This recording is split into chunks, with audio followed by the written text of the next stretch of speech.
are welcome to this segment of worship.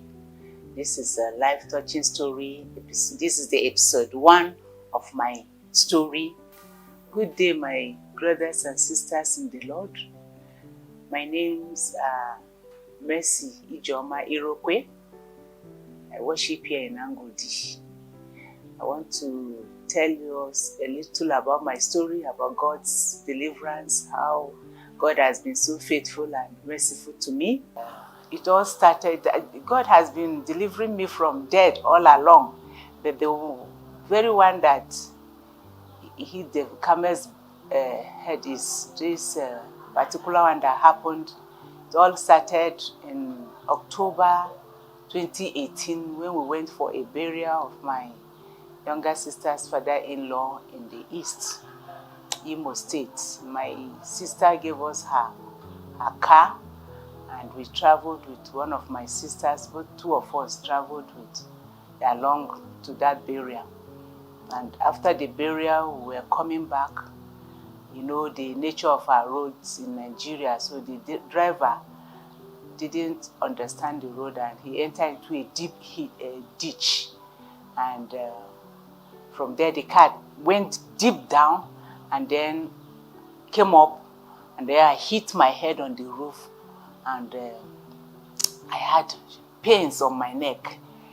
And even the palm oil we had at the boot of the car all scattered, to tell you the impact of the incident.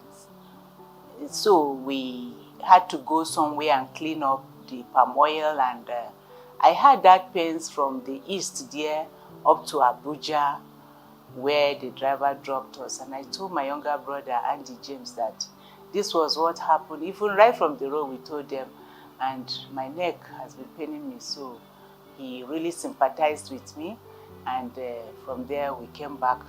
After some few weeks, the pain stopped.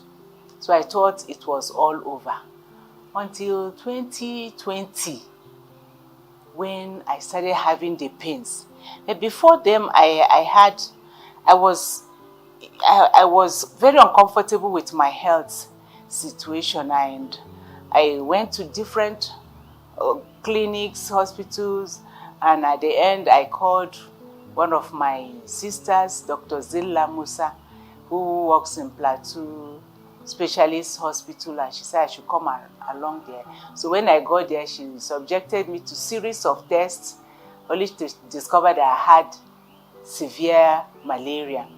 And then they were waiting for that malaria test to come fully so that they would know the kind of drug to prescribe. But while waiting, I was losing weight and I was really sick. So I called one other sister, Sister Marila, that I'm not feeling fine. She came and took me to Refi Medical Center. They did the test again and they discovered I had malaria, and they gave me malaria drugs. So I took, and I was a little bit relieved, but then I was still not comfortable. That neck was still paining me.